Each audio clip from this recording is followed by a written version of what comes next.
Hi everyone. Welcome back to Grow Your Groceries with CaliKim. And camera guy's mic'd up on this one too. Right. He's gonna jump in with us. We just concluded part 1 of Grow Your Groceries, starting our seeds indoors. Today starts part 2, Grow Your Groceries in raised beds and containers. We're moving it outside now, guys. Ooh. This is where it gets exciting.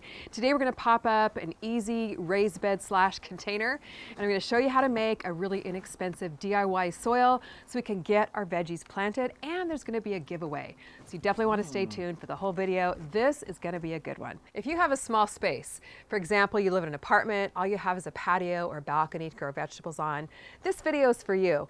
Or maybe you don't want to build a raised bed, cut and measure all the materials. This video is for you too.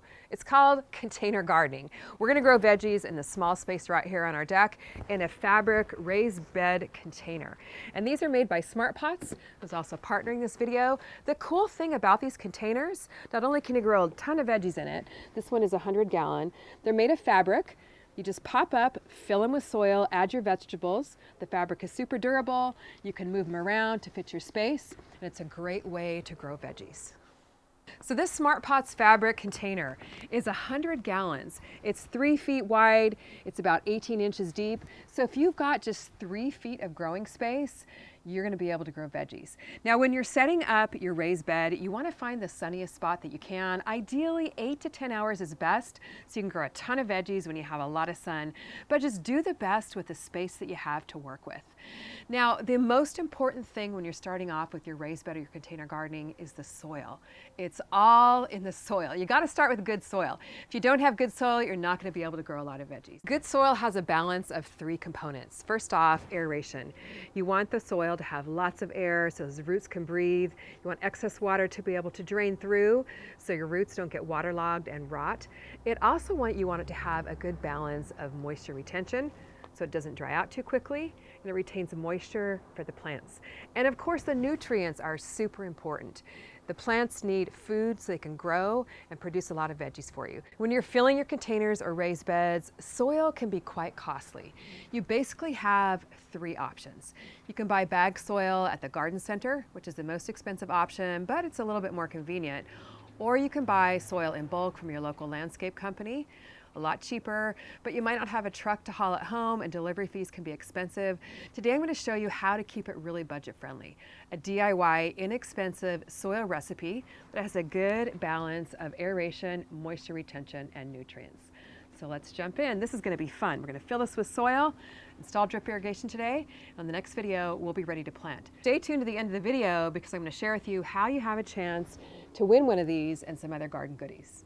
Today I'm going to show you how to make my 100-gallon quick, simple, and thrifty soil recipe. There's several recipes in my book on raised bed gardening, so just pick the one that fits you the best, that has supplies that you can access, and that fits your budget. So first off, what I'm going to do is pop up this 100-gallon raised bed. You can see how easy it is to just pop up here. No cutting, no sawing, and I'm just folding over the sides to make it easier to fill. The first ingredient of our DIY soil is topsoil. Now, topsoil is just that. It's the top few inches of the soil found in nature.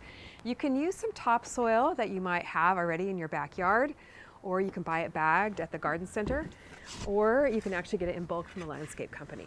So here we actually have some topsoil, some recycled soil that we've used from other raised beds.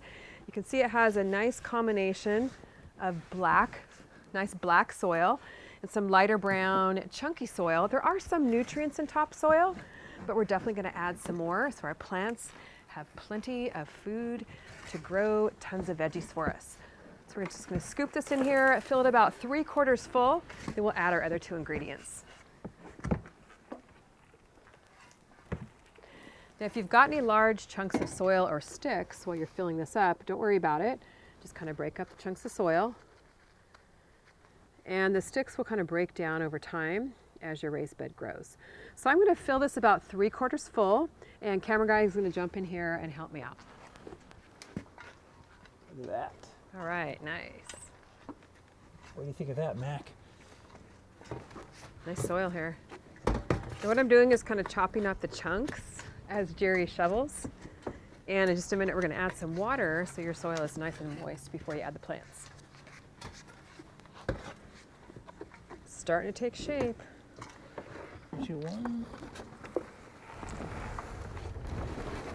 Nice. Now, if you are buying bag soil, the 100-gallon takes about 13 cubic feet of soil, just so you know when you go to the garden center.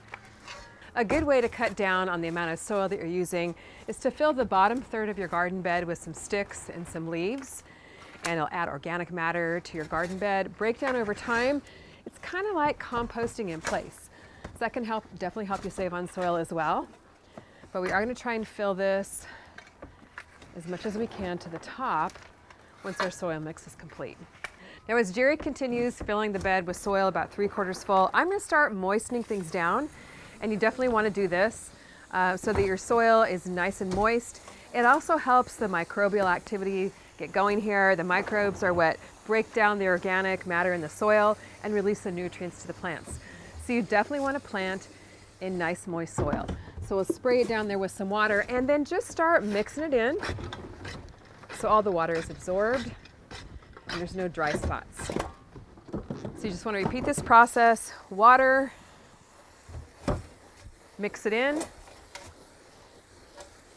until your soil is nice and moist, about the consistency of crumbly brownie mix. And I'll show you that in just a moment. The when we're crumbly done. brownie mix. Yeah. If you've got any big rocks, you want to take them out.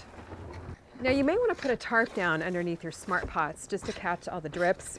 If you live in a place where you have neighbors underneath, you can do this pre-moistening process before you fill your containers in a trash can or something like that. We actually don't use drip trays underneath our smart pots out here because our deck is old. We're not too concerned about the condition of it. Good? Good. All right, thanks Jerry for helping me fill the garden bed. You got it. So we've got our garden bed filled about 3/4 full with the topsoil.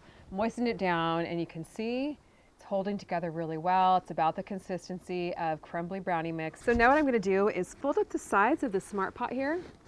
This is just so easy to fill with soil. So quick, absolutely love it. And we're going to add some nutrients. The perfect nutrient you can add is compost. And if you make your own compost at home, it's that much less expensive to fill your garden beds. You can get bag compost if you want, buy it in bulk. I didn't have enough compost for this garden bed of my own, so I got some chicken manure compost. And this worked so well with the raised bed we filled last spring that I decided to use it again for my Smart Pots 100-gallon. Doesn't always smell the best, but man, look at that nice dark compost. And if you have chickens, all that much better. Guess Mac didn't like it, didn't like the smell, he ran away. So we're adding in some compost here. Oh man, does that ever look good? But I think the odor is part of the gardening experience as well. Yeah, I don't mind it at all. Now we're going to add some worm castings. These are Vermistera worm castings, and this is where the magic happens. This adds good aeration to the soil. It's a great organic amendment. And besides that, it has lots of beneficial bacteria and microbes, which is going to keep your plants healthy and really help fight off disease.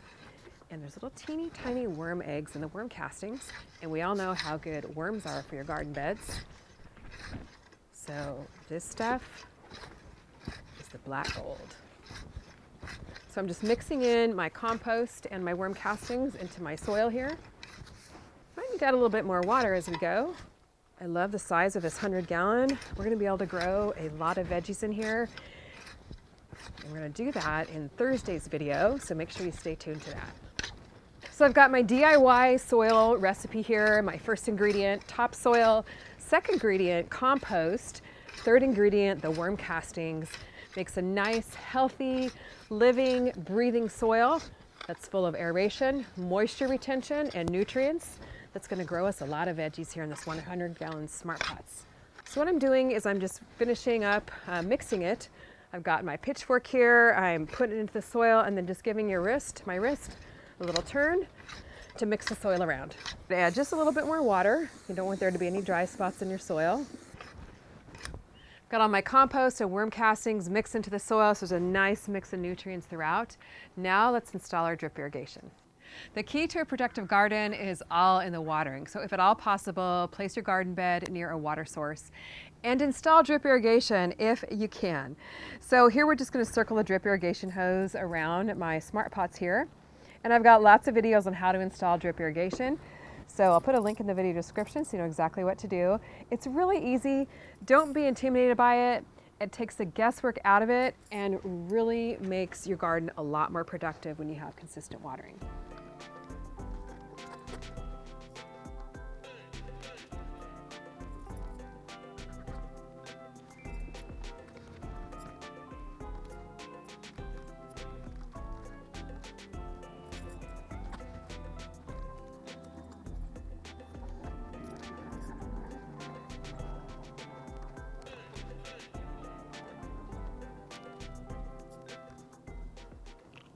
Made quick work of installing my drip irrigation. Mac was a good helper here. And just to show you here, the drip hoses are installed about 6 inches apart to give plenty of moisture flow to the container here. And the drip emitter hoses on this particular hose are built in, and they're spaced 6 inches apart, again, for plenty of water coverage. And what I'm going to do is hook up the emitter hose to a supply line that doesn't have emitters on it, and this supply line runs to my hose bib, and it brings water to all of my containers here on our deck. So I'll just hook it. Now for the fun part, the giveaway. 2 lucky winners are going to win a 100-gallon Smart Pots and a signed copy of my book on raised bed gardening, as well as one of my raised bed kitchen garden seed collections. So you'll have the full package to grow a ton of veggies. And here's how you enter. You can enter by making a comment on this video, as well as on the video we're going to post on Thursday on planting up this raised bed. And we're going to be doing the drawing live on our Monday YouTube live stream on February 20th, 2023. That's next Monday at noon Pacific time. So you definitely want to come back and join the fun on the live stream and see if you're one of those lucky winners. You can grab your seed collections for 30% off at CaliKimGardeningHome.com with the code CameraGuy. And we want to also thank Smart Pots for partnering with us on this video, making the giveaway possible. And don't forget to leave a comment below and enter the giveaway. Thanks so much for watching. We'll see you on the next video.